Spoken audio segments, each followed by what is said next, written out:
Good morning. Hello, everyone. Very nice to see you all here. And I see the count is very high, which is amazing. Hope you enjoyed the keynote by Cindy Gallup. Oh, I have so many nuggets that I took from her that I have used in the past and I'll continue to use. My biggest one that I took away was tell people how to think about you. So now we'd like to welcome you to the first panel chat of the day and kind of going deeper into disrupting your narrative. We're very excited that you have joined us and hope to raise your consciousness a little bit as part of this conversation. I'm Prachi Priya, Chief Data Officer at Team One, which is a full-service agency under Publicis Group. And my role is to empower businesses by telling them how to be data-inspired in a creative setting, in short. Now, I'm absolutely thrilled to introduce and welcome my guest here today, Nicole Cruz. Just to give a short introduction of Nicole before I tell her to talk about herself. Nicole is the CEO and lead coach of Nicole Cruz Coaching. Nicole supports first and second generation immigrants to lead fulfilling and free lives by unlearning oppressive beliefs and unleashing who they truly are. Wonderful. She has worked with over 200 immigrants and immigrant descendants, and her ultimate vision is to co-create a joyful, equitable, and liberated world through radical embodiment of their full power. Her work has been featured in Fast Company and Thrive Global, and she has spoken at organizations such as Google, UC Market, and Nicole has traveled full-time for 2 years and is currently based in Italy. Nicole, would you like to say hi? Hello, everyone.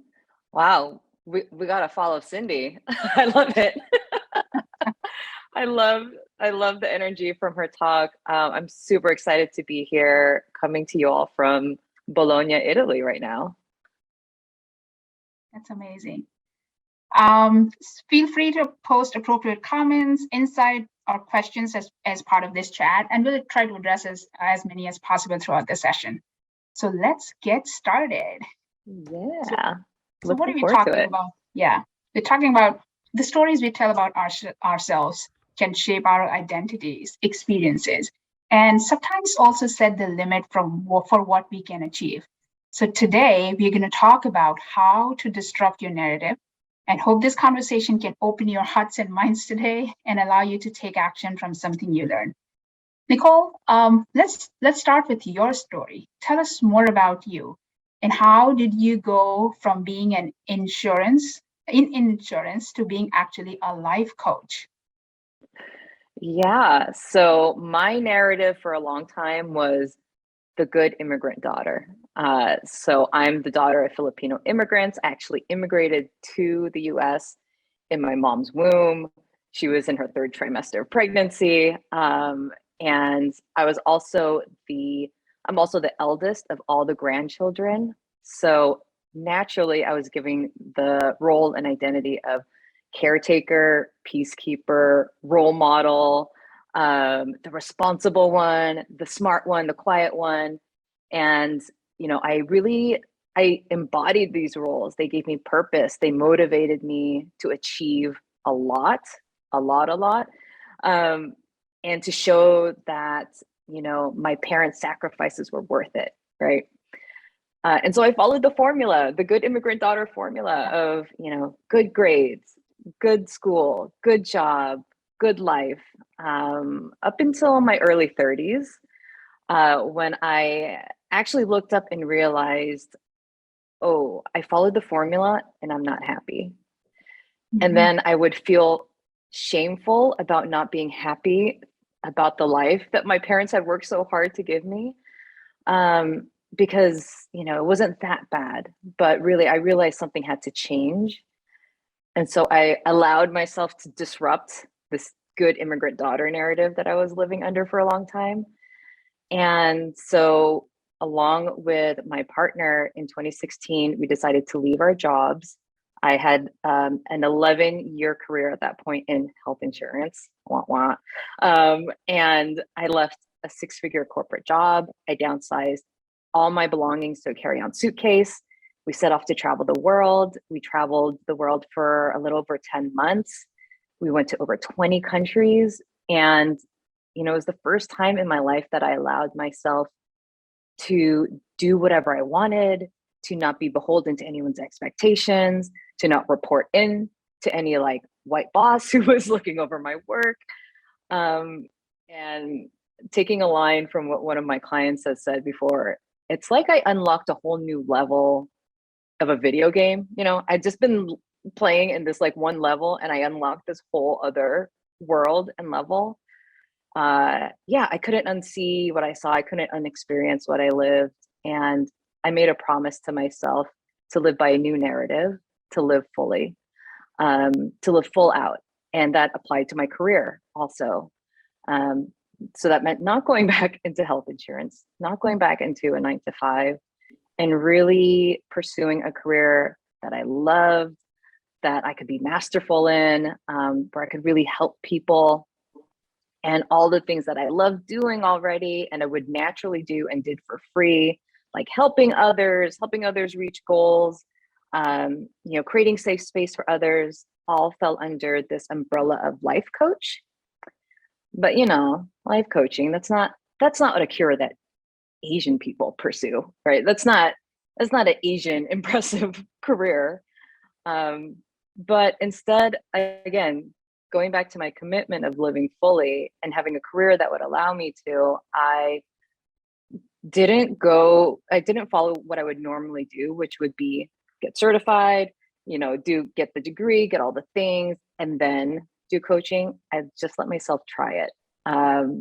And I was 34 at that point, and all up until that time, I felt like I had been searching for the thing that I was supposed to do. And as soon as I started coaching, it felt like I landed, like I was home. I also very quickly realized how white the coaching industry is. And so I decided to dedicate my work to folks with immigrant roots, so that there'd be coaching that takes our lived experiences into account.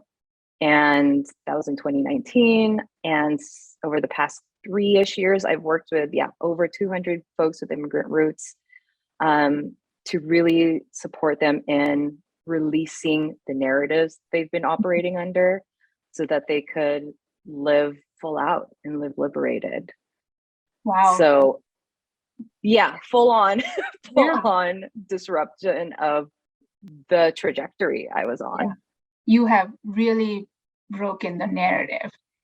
And you mentioned a point about identity, a lot of roles and identities that we play in our life.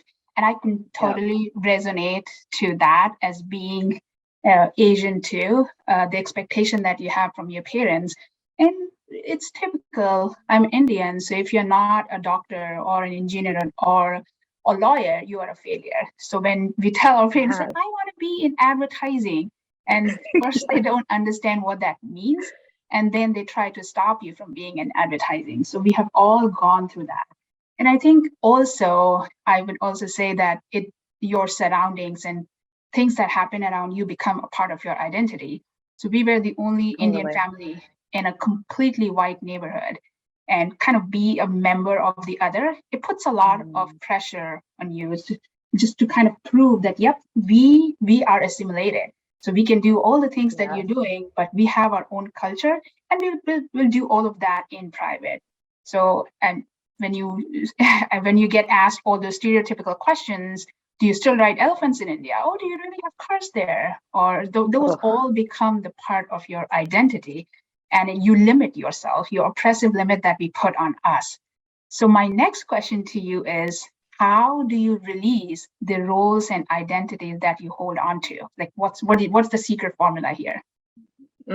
Wow. Well, to be honest, it's a work in progress, to be fully transparent. And it always will be, because we're constantly evolving and changing. And wow, thank you for sharing that story. That I felt that hearing those examples.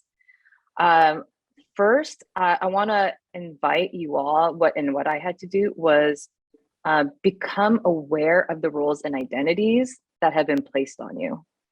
I think we just operate under them for so long that they can feel automatic, right? the caretaker identity. I was assigned that at like the age of 5, and it just became so automatic for me. But really looking at like, okay, what are the roles and identities and stories people have placed on me, so that you can then make a choice, right? So then, oh, that's just a label, that's just a role, but I don't have to continue choosing to be that, to have that as part of my identity if I don't want to, if that doesn't serve me anymore. And also understanding the source of all of this, right? A lot of the times we get, and from our family's points, right? If you come from immigrant roots, a lot of this comes from survival, right? We had to assimilate. They had to like blend in order to get the job, to survive. And so some of these labels come from that. And then also a lot of the labels and stories, right? Like the model minority myth, come from white supremacy culture. So that, if we believe in those roles and identities, it serves them, right? It serves the dominant culture for us to believe those. And then really, once you're aware of those those labels, those roles, those narratives, give yourself permission to change your mind. Like, I can be different, and that's okay. I don't have to be the same person I was 5 years ago, 10 years ago. I'm supposed to change. We are designed to change. Evolution's not linear. And we can allow ourselves to change and grow and shift into the person that feels really true to us, versus the labels, the identities, the achievements that people have categorized us in. I love the line, give permission to change your mind. I can be different, and that's okay. I'm going to quote that many times now. Love it. So moving on to challenges. I know it must not have been easy for you to do the pivot in your career and going through that. So what, as an Asian, what were some unique challenges that you faced throughout your professional career, and how did you overcome them? Yeah, so again, I spent 11 years in a very large, very white male dominated industry and company. And I was usually the only woman of color, Asian woman in teams for most of my career. And I experienced discrimination and racism. I wouldn't even say microaggressions, they felt very macro. And, a lack of mentorship, just cultural ignorance. And to be honest, again, I'm about being real. Like, for a long time, I didn't feel safe enough to say something. I didn't feel safe enough to to push back. And so a lot of times I just thought this is part of what you have to do, what you have to deal with when you're, growing your career. But towards the end of my career there, I cared less about what people thought. And I would push back, when I got a review where they said, you're not aggressive enough. I would ask for specific examples. I would show examples of where I was. And, for me, in making the pivot, to be honest, I don't know if I really overcame those obstacles within the corporate career. I chose to leave that environment and create an environment in the company that allowed me to be fully me. I wish back then that I had mentorship, that I had coaches to support me in how to navigate those obstacles that all of us inevitably deal with. Very interesting. And then, I would say my experiences have been similar. I think when I started my career, I've been on both business and agency side. Whereas it was a very different environment then, with very less focus on diversity and inclusion. And I did not see many employees like me who were Asian or Asian American. So very different.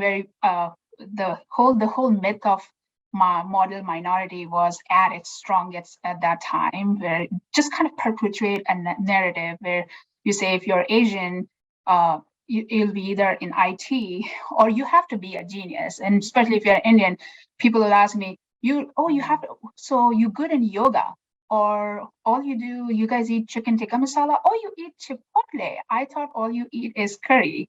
And you have to be in IT if Wow. you are an Indian. And I was not in IT. So I had to always kind of go through those stereotypical opinions that people come. And it's what it does, it operates alongside the myth of Asian Americans as perpetual foreigners. And the message is Mm, feel like it's clear that we are all the same. Like we're just different from a typical American, but we are all the same. But it's not. And it's just that it's a paradox familiar to I'm sure everyone in this call have heard, but where are you from originally? I have been asked that question so many times that it yes. never goes away. And I'm reading through Yes. the chat and people are talking about we are posed as the quiet person in the room, but when you try to not be quiet, you're labeled. And I think it's especially true for women. You'll be labeled as aggressive, being very aggressive. So you want us to be quiet and not aggressive, or vice versa. Like what is happening right now? So very interesting discussion. Yeah, So completely. so what were some things, what were the resources that helped you navigate your career, that help you go over this and kind of come out of this stronger to where you are today? Yeah, so for myself, I'm very uh I got help, right? I hired coaches eventually, right? Once I got out of and wanted to start my own company. I invested in support. And actually I would count my mom as one of my like first coaches when I was going through my career, where she coached me on how to ask for more money, on how to you know, get that next promotion. Um, yeah, making the transition to owning my own company, to a totally different career. I poured myself into podcasts, books, like all the self-help that you can think of. But what really supported me was working with an Asian coach who understood my background, who Mhm. understood why I was feeling the way I was feeling, and was able to frame what I was experiencing in a way that really saw me and my culture, versus some development programs I went through during my corporate career, that were very much through a white lens and very much didn't take into account that the advice they gave to my white male counterparts didn't quite exactly apply to me in the same situation. Great. Yeah, I agree with the resource conversation. The things that helped me, I would say, and I'm using one of the lines that Cindy used in her keynote as well. Tell people how to think about you. I think my Mm-hmm. narrative changed once I really inculcated that line into myself. That I'm going to tell my own story. And kind of this whole aggregate, another word that I love that she Yes. used, I think that is so important to empower and advocate for each other. We need to use our collective voices to elevate our work and stop letting others to kind of let define our experiences. So understand what are the microaggressions that's happening. And if you're bold enough, we can call out those microaggressions. And in Yeah. terms of resources, one, mentorship, you rightly said, finding the right mentor is extremely important. And I was blessed to find someone like that. And then having forums to talk about representation through the company. And again, I'm happy that I am at Publicis Group where we do have such forums and a lot of DEI initiatives that are happening. And we should do simple things like call and check in with our friends, making sure people are okay, show some empathy, Mm-hmm. connectedness that is going to help, um, help overcome these microaggressions that we all face and get to where we want to do. And just hearing other people in your company talk about their own culture, that is just going to normalize it. Everyday common, conversation, different culture, that is going to normalize those conversations and not make us put us in all into a one bucket scenario. I love that. And I think, Asians in Advertising, this organization is like a great example Yes. of that resource. What I hear so often from my clients is, oh, I thought I was the only one going through this, or that they feel like they need to just like muscle through it in isolation. And what's so powerful about a community resource like that is, what I hear a lot is, oh, wow, they just articulated something that I have been experiencing. I just didn't know how to articulate it. And so that we can have that camaraderie, and that community support. Mm-hmm. I'll go back to why. Why do you think it is important to own our own narrative?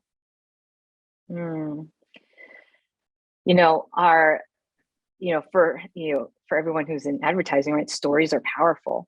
And that applies to the stories we tell ourselves, the stories we have about ourselves, and the thoughts that we have about ourselves impact our actions and results. And so our narratives can either serve us and lift us up, or they can limit us.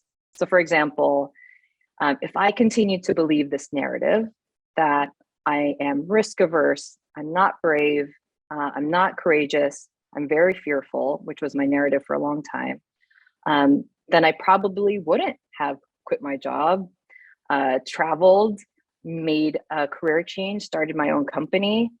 I had to change how I looked at myself and the stories I told about myself, and that directly impacted the actions that I took, and the results that I've created. So if I ask you, and I'm sure you will have multiple, but if I ask you for one piece of advice that you'll give to the API community, what will that be? Oof. It's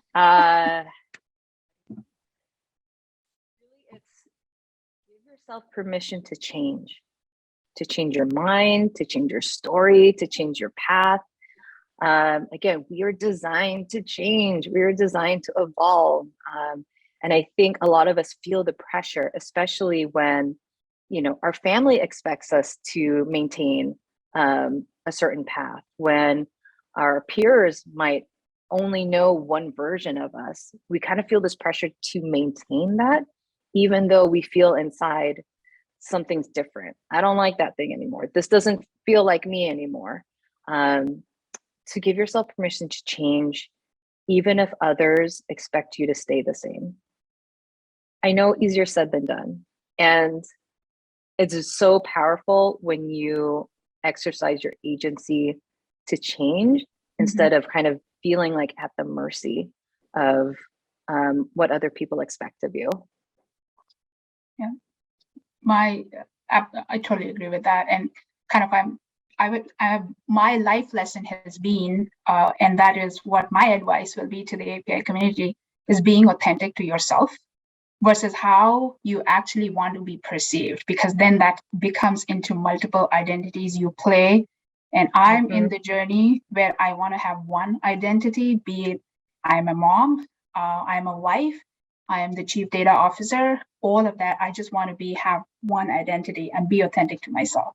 And just, try to do that. Look for opportunities to do things, to surprise yourself, to bring your authentic self to things and see where it takes you. Yeah, completely. And I offer why that's so important is because when we depend on other people's perceptions to inform who we are, we have no control over how other people perceive us. Like, they're going to think what they're going to think, they're going to do what they're going to do. And so if we are dependent on that, our identities change based on their changes. And so bringing it back to, your authenticity, your truth, your story you have way more control over that. And it's a journey. It doesn't it's happen a journey. overnight. Exactly. Thanks, Nicole. And my $1 million question now: how do we go and find a life coach? And how do we figure out who fits my needs? Yeah. This is a great question because, there's so many coaches out there for every sort of thing. There's relationship coaches, career coaches, life coaches, health coaches. So first, I would offer to reflect on what you want support on. So some questions you can ask yourself is, what's my biggest struggle right now? Where do I feel stuck? What is preventing me from creating what I want? Without shame, without judgment, just like reflecting on that. And then once you have a better sense of like the direction of that, if you're comfortable, ask your friends if they've worked with anyone. You can now you can look on LinkedIn. You can tap into this community. Actually, Senna and I are working on creating a AAPI coaching directory for this community, where you'll be able to go and get resources and look for coaches who will understand your lived experience. And once you find someone you want to explore, set up a call, see how it feels to talk to them, look at their track record, their experience. Something that I now ask anyone that I work with, any coach that I hire, is how they consider identity and culture in their coaching, because it's very important for me, and it can totally change how you receive the support. That's great. Thanks, Nicole. I'm sure that is useful for everyone who's listening. Last question, actionable takeaways. What do you want people to take away from our session today on disrupting your narrative? Give us some gems. Well, besides giving yourself permission to change, right? Besides giving yourself permission to release the roles and identities that no longer serve you. And I want to say, not trying to like vilify or like feel like blame the roles and identities that we've carried. They've served you up until now, right? They've served your ancestors up until now. And if you're feeling like they're no longer fitting, it's because they might not serve you for where you're meant to go. So if you could write yourself a permission slip of releasing those stories, those narratives that no longer serve you, what would it say? And give yourself permission to take also radical responsibility for yourself and what you want to create, and release responsibility of others' feelings, thoughts, and perceptions.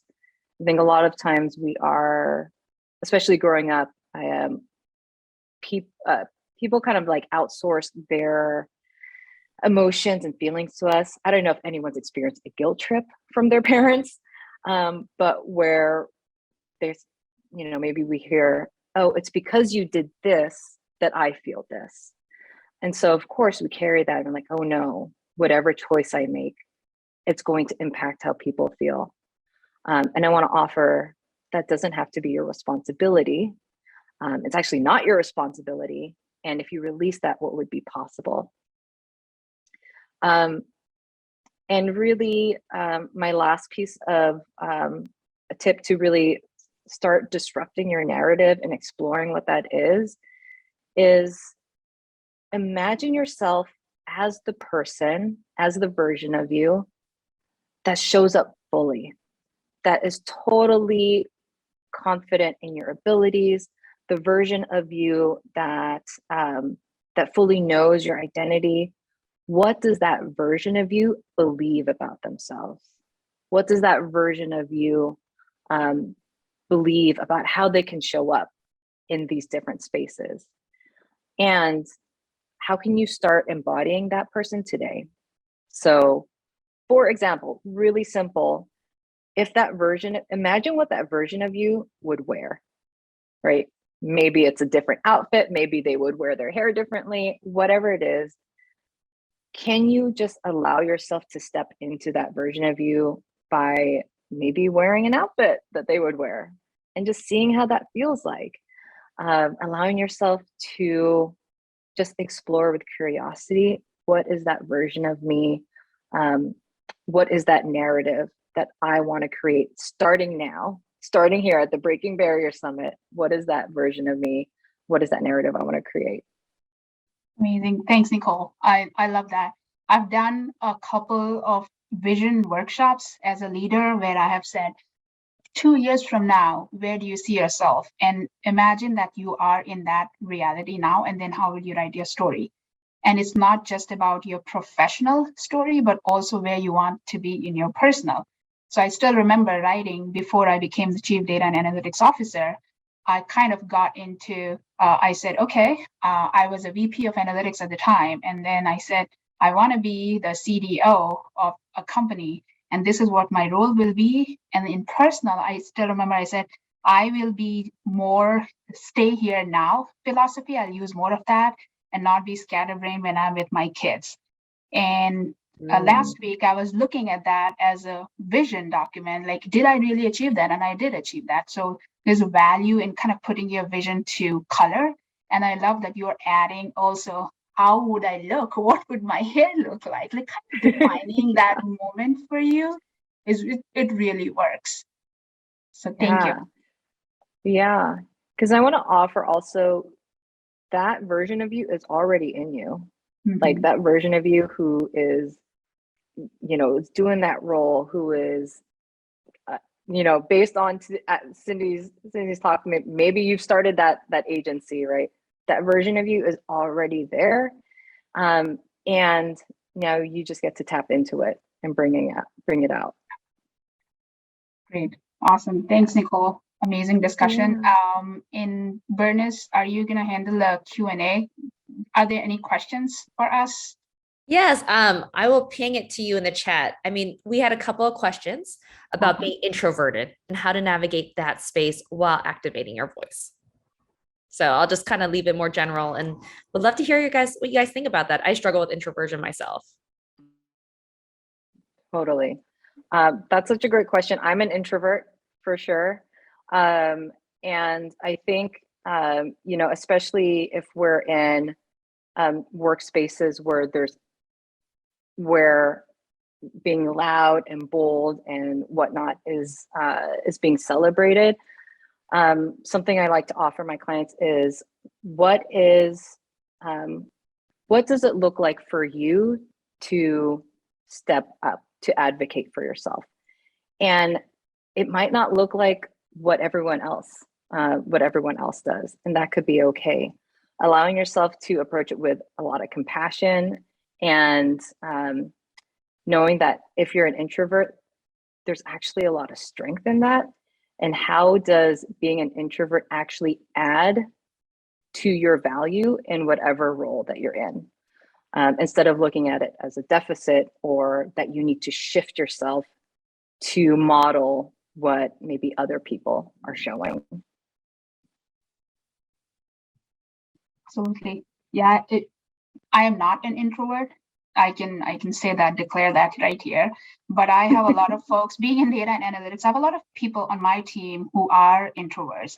And the thing that I always tell them is be comfortable with it. I need you on my team because of all the good questions that they ask before just rambling on like an extrovert like me. So I extremely value them on my team, and define your role. What kind of roles would work for you? You don't need to change and be an extrovert, but how do you be successful as an introvert? Think of those roles that work for you and go for it. And I know there are a lot of good books, and I will post those in chat later, and that those are really useful, and I know my team will for that. I love that, Prachi. Yeah. Well, there's so many questions. So I'll throw another one to the both of you. Not many people are addressing the PTSD of the pandemic and how it's been affecting our emotional state. Any ideas about recognizing signs of PTSD regarding the losses suffered during the pandemic, relationship, jobs, businesses, etc.? Yeah, it's so real, right? It's so real. We've gone through 2+ years now of having our whole world shifted. What I noticed when I started coaching, I didn't realize I was going to be coaching through a pandemic, and the rising awareness of racial injustice, and there's a lot of impact there to us. And I think, and what I've seen in our community is kind of this inclination to just muscle through it and just act like this is not going on. Recognizing the signs of PTSD, that's, as a coach, that's a little outside of my scope. I would say that's more of a therapy realm. But if you want, what I'm also hearing is just being able to be there for one another also in that, recognizing in yourself what feels different, allowing yourself to actually feel your feelings. I think also a lot of us have been taught, to not feel anything too sad or too happy, and to just stay in this middle ground, but actually allowing yourself to, feel bad if you're feeling bad, feel sad about the changes, feel angry about what's going on, and that's okay.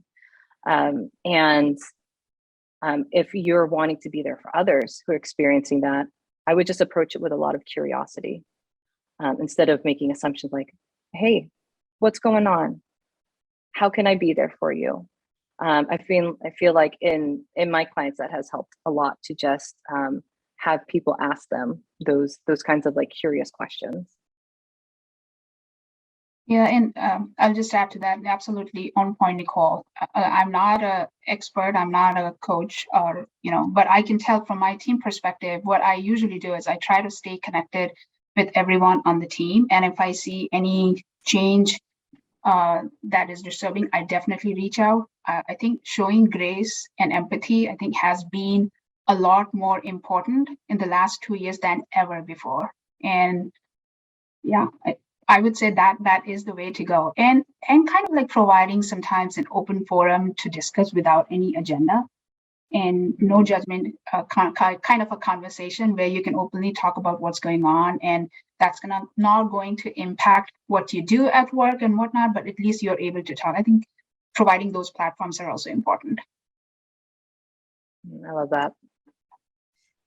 The chat is blowing up here, guys. There's so many questions. Love it.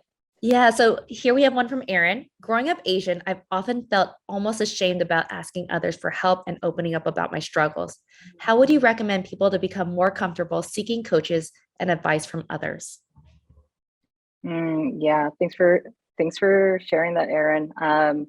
Same. And I think, again, it comes from a survival mechanism, right? Of where our parents, our elders, had to kind of rely on themselves, and didn't want families to look weak, right? By admitting that we need help, that we can't do it on our own.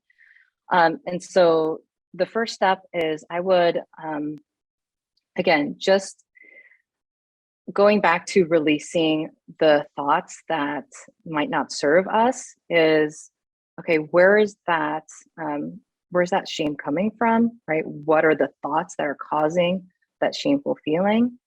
And how would you want to feel about asking for help? What is the why behind asking for help? And could it be okay? Could it be okay for you to do something different than what maybe your parents have done?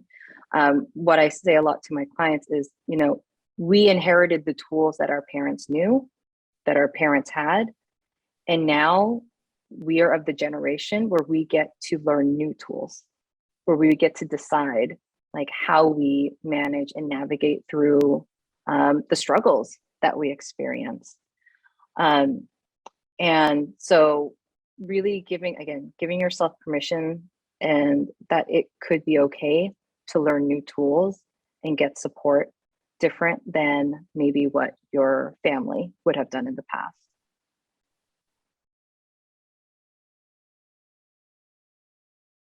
Yeah. Here, what is a small step you made to move past a fear-based mentality?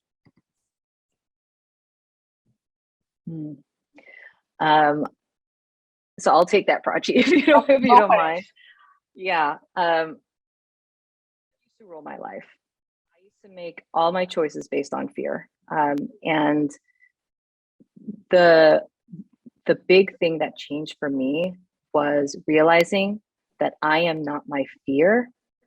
Those are just fearful thoughts that I have gotten really good at practicing, that I have practiced a lot. And so they're at the ready. And starting to create distance from those fearful thoughts. So when a thought comes up, like now, very, very in real time thought, watching our keynote speaker kill it, I was like, oh my gosh, I'm following her. And this fear came up of, you're gonna fail, people aren't gonna like you, all of that. And understanding that's not me. That's just a fear that's trying to keep me from doing something uncomfortable.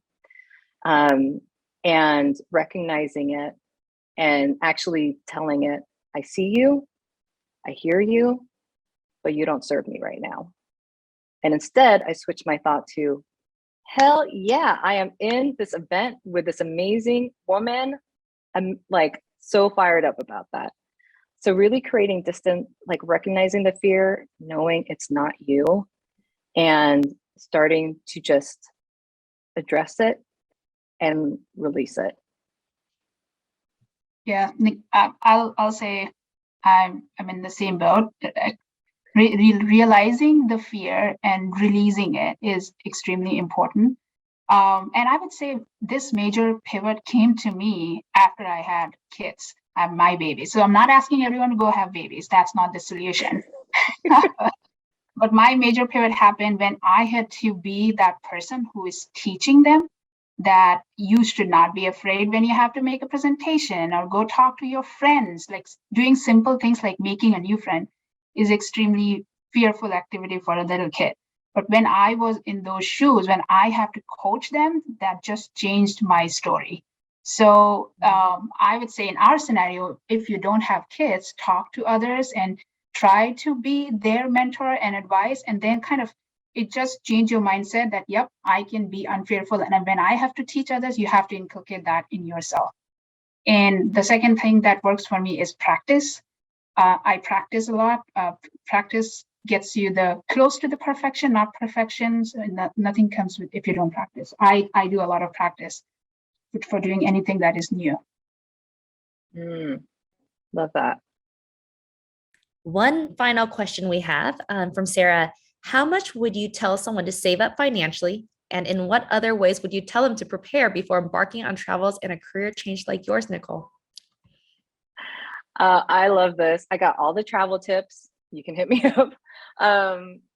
For us, I traveled with my husband.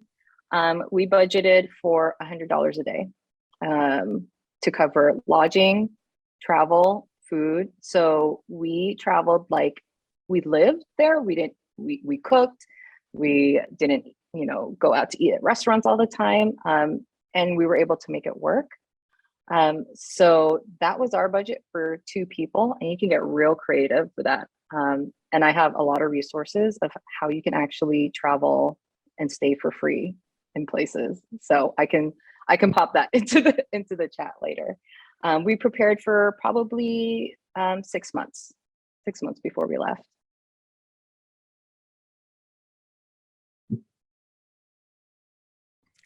Prachi, you're welcome to close it up. Thank you Yeah. both. Yeah, thank you. Thanks, Nicole. This was an amazing discussion, and this is how I wanted it to do, like having a conversation. Loved all your suggestions, and I'm gonna this was really useful for me, and I hope for the 250 people who are listening to us, that was useful too. That's a wrap. Thank you. Yeah, amazing. Thank you, everyone. If you have any other questions, I know there was a lot in the chat. If you have any other questions, please feel free to reach out to me, Nicole at NicoleCruzCoaching.com. I am happy to connect with you.